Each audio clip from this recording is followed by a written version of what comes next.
Next हम पढ़ रहे हैं प्लास्टिड्स। प्लास्टिक्स नहीं है, ये प्लास्टिड्स है। ओके, 8th क्लास में भी आपने इनके बारे में पढ़ा होगा।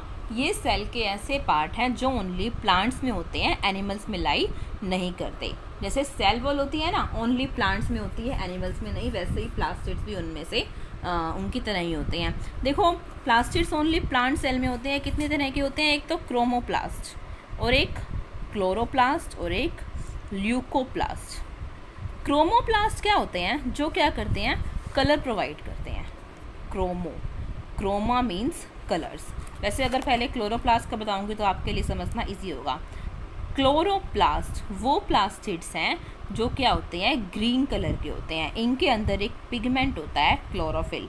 सब जानते हैं इसके बारे में। तो पिगमेंट का मतलब क्या होता है? जो कलर प्रोवाइड करता है हमारे स्किन का, हेयर का, किसी भी चीज़ का, ब्लड का जो कलर होता है वो किसी न किसी पिगमेंट की वजह से होता है। ओके, अब ये जो क्लोरोप्लास्ट है इनके अंदर एक पिगमेंट होता है, क्लोरोफिल। कौन सा होता है? क्लोरोफिल। ये क्या करता है? लीव्स को ग्रीन कलर प्रोवाइड करता है। ओके, क्या करता है? ये लीव्स को ग्रीन कलर प्रोवाइड करता है। इसको बोलते हैं chloroplast. The plastids having green colour that contain the pigment chlorophyll are called chloroplast. इसके फंक्शन क्या है? ये ऑब्वियस सी बात है, फूड को प्रिपेयर करने में हेल्प करते हैं। नेक्स्ट है क्रोमोप्लास्ट।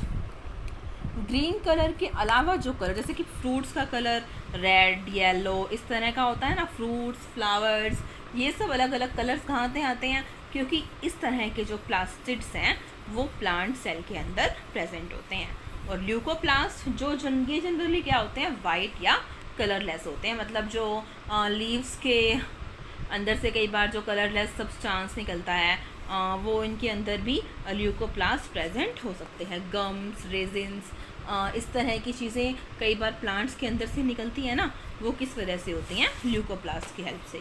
देखो, plastids are present only in plant cell. There are 2 types of plastids, chromoplast यानी कि कलर्ड प्लास्टिड्स एंड ल्यूकोप्लास्ट जो क्या होते हैं? वाइट और colourless plastids. Plastids containing the pigment chlorophyll are known as chloroplast. वो प्लास्टिड्स जिनके अंदर क्या होता है? क्लोरोफिल होता है, उनको बोला जाता है chloroplast. Chloroplast are important for photosynthesis in plants. पता है ना, प्लांट्स के अंदर फोटोसिंथेसिस के लिए क्या होते हैं? ये इम्पॉर्टेंट होते हैं। क्लोरोप्लास्ट ऑल्सो कंटेन वेरियस, इनके अंदर क्या होते हैं? येलो और ऑरेंज पिगमेंट्स होते हैं in addition to chlorophyll. Okay, उनको ल्यूकोप्लास्ट क्या होते हैं? प्राइमरीली ऑर्गेनल हैं जिसमें material such as starch, oil और प्रोटीन ग्रैन्युअल स्टोर होते हैं।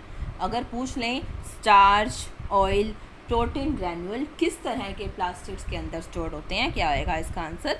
ल्यूकोप्लास्ट। जो इंटरनल ऑर्गेनाइजेशन है प्लास्टिड्स का, उसमें क्या होती हैं? न्यूमरस मेम्ब्रेन लेयर्स होती हैं embedded in a material called stroma. देखो, जो न्यूमरस मेम्ब्रेस लेयर हैं एक मटेरियल के अंदर, इस पूरे स्ट्रक्चर को बोला जाता है स्ट्रोमा। ये एक तरह की प्रोटेक्शन के लिए टिश्यू होता है। प्लास्टिड्स क्या होते हैं? सिमिलर है माइटोकॉन्ड्रिया में in the external structure like the mitochondria. Plastids के पास भी अपना खुद का डीएनए और राइबोसोम होता है। अगर राइबोसोम होगा तो ये क्या बनाएंगे? प्रोटीन्स। जहाँ जहाँ पर भी राइबोसोम प्रेजेंट होता है वो क्या बनाते हैं? प्रोटीन। देखिए फिर से, प्लास्टिड्स 3 तरह के होते हैं। हाँ, बुक में पहले 2 बार इन्होंने दिया है कहीं पर 2 तरह के, फिर बाद में खुद इन्होंने 3rd टाइप को मेंशन कर दिया। हम स्टार्टिंग से ही 3 करेंगे। क्लोरोप्लास्ट ग्रीन कलर के, क्रोमोप्लास्ट कोई दूसरे कलरफुल प्लास्टिड्स, और लास्ट में कौन सा? ल्यूकोप्लास्ट, कलरलेस और white colour plastids. Okay, next क्या रह गया हमारा? वैक्यूल्स। वैक्यूल्स क्या हैं? स्टोरेज सैक्स हैं for solid and liquid content.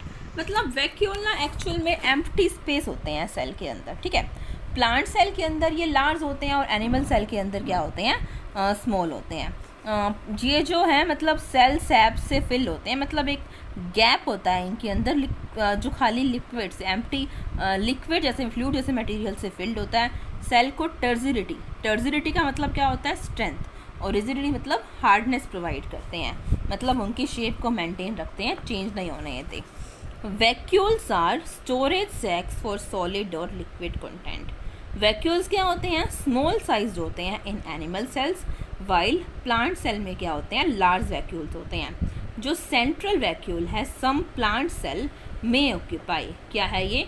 50 से 90% तक सेल वॉल्यूम को ऑक्यूपाई कर सकता है। मतलब प्लांट सेल के अंदर ये वैक्यूल्स इतने बड़े होते हैं कि टोटल सेल वॉल्यूम का 50 से 90% तक तो अकेले यही ऑक्यूपाई कर लेते हैं।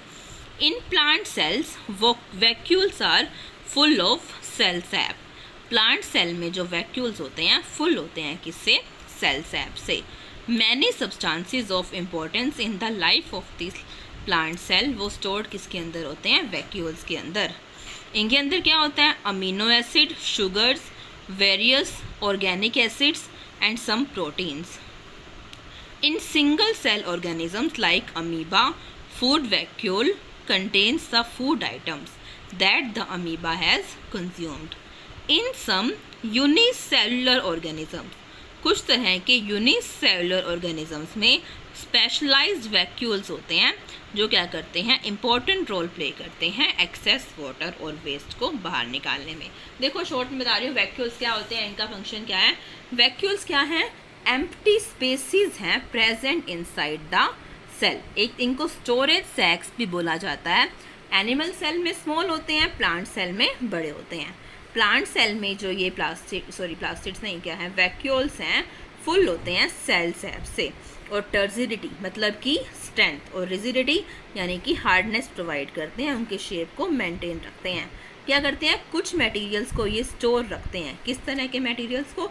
अमीनो एसिड्स, शुगर, जो बहुत सारे एसिड्स और प्रोटीन्स हैं इनको भी क्या करते हैं? ये स्टोर रखते हैं। जैसे सिंगल सेल में पता है ना, अमीबा क्या है? यूनिसेलुलर है। जो फूड वैक्यूल है इसके अंदर फूड आइटम होती है जो अमीबा कंज्यूम कर चुका है। अमीबा चाहे सिंगल सेल है, उसको फूड तो चाहिए होगा ना, फूड तो वो भी खाता है।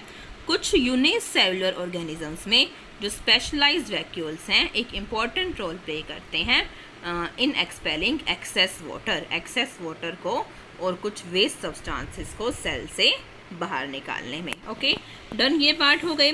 बस आगे बेसिक सा रिपीट किया हुआ है। हर एक सेल क्या करती है? अपना स्ट्रक्चर और एबिलिटी होती है जो परफॉर्म करने की मेम्ब्रेन और ऑर्गेनेलिस से एक्वायर करती है।